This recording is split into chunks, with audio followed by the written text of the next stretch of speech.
Good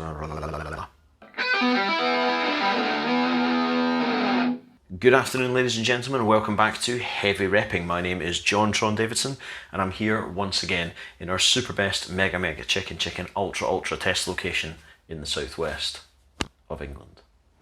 So this week marks a brand new chapter in the life of Heavy Repping, because I'm going to start doing a new YouTube series called The Science, in which we're going to talk about the materials that we use in pick manufacture and construction, so that you can better understand where these things came from and why they are the way they are. So I thought this week what we'd do in this inaugural broadcast is start off with a bit of history about acrylic.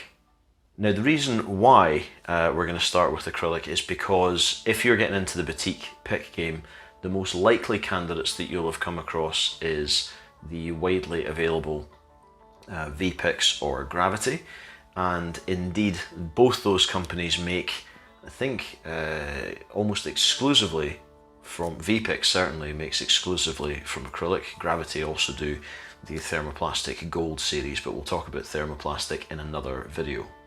It's also used by companies like Iron Age, Superbite, Savage Customs, and many more in the pick field.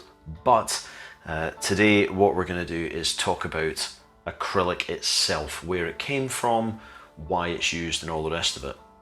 But initially I'm going to talk about its tonal properties, and then we're going to take it from there. So, one of the reasons why acrylic is such a good material for picks is because, tonally speaking, it's got good note separation, it's got plenty of power, it's nicely balanced, it's easy to make it into any shape you like, and it has the incredible joy of being very sticky for those of us who don't have dry hands. If you have really dry hands, then you are better off with something else, but we shall come on to that in another video entirely.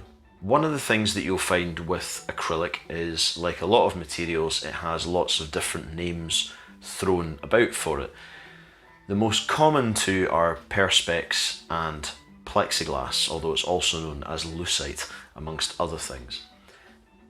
Part of the reason for that, and part of the reason for the confusion, is the fact that plexiglass and perspex were both names that were trademarked and registered for the same material at the same time. Now, the material from which acrylic is derived, because it's a synthetic polymer of another material, is acrylic acid, and that was created in 1843, and then the methacrylic acid from which the synthetic polymer is got for the material was formulated in 1865, but it wasn't until the 1930s when Rowland Hill and John Crawford of ICI in Britain and Otto Röhm of Rom and Haas AG in Germany independently discovered and then trademarked perspex or plexiglass. So the British had perspex, the Germans had plexiglass, but they were both in a sense the same thing, which is polymethyl 2-methyl propanoate. Now, chemically, acrylic is a synthetic polymer of methyl methacrylate, and it's classified as a glass, except that it's not really like glass at all in terms of its composition and so on. It's got a much higher tensile strength, and unlike glass, once it gets to a certain thickness, it stays clear. Glass, once it gets to a certain thickness, will go green. Acrylic stays completely clear no matter how thick it gets, which is actually kind of strange, but that is by the by. That means that acrylic can get used for a lot of things, but just how many things will make your head do weird stuff. In World War II, a lot of planes started having their canopies made out of acrylic, or as it was abbreviated to then, PMMA. And the reason for that was because when acrylic shatters, when it gets broken, it breaks into much larger pieces, and also the human body does not reject it as much as other plastics or indeed glass. So It's much, much better if it goes in your eyes. It's also used in the windows for aircraft, for seagoing vehicles. And when I started to research this, I was really surprised how much stuff it ends up in.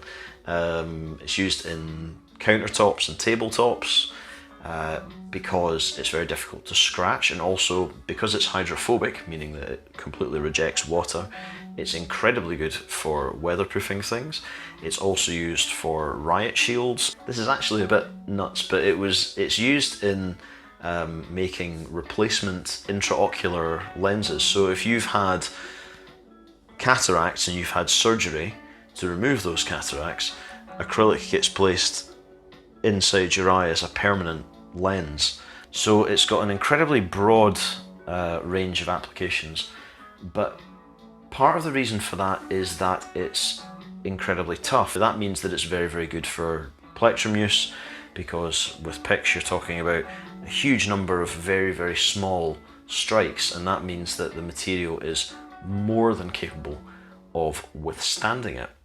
So what you've got then is a material that's ridiculously tough, that's capable of being shaped into anything, that can be used to fix your face and protect you from the elements, that's used in bone replacement as much as it is in eye surgery, and will last very, very well even under duress. I would also add that I see from a number of players who play extreme styles that it's very, very good for that, in the sense that it glides through the strings, although acrylic does wear down if you really, really, really go for it, but then any material wears down when you really, really go for it.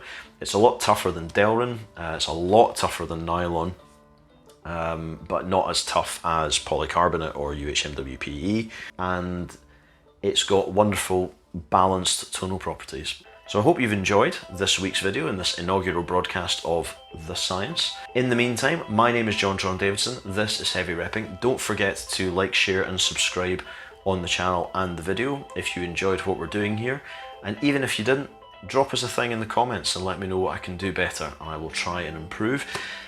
Do also go and check out the website heavyrepping.com and have a look on the Instagram, where you can find all sorts of things about all sorts of stuff related to and encompassing the pick world.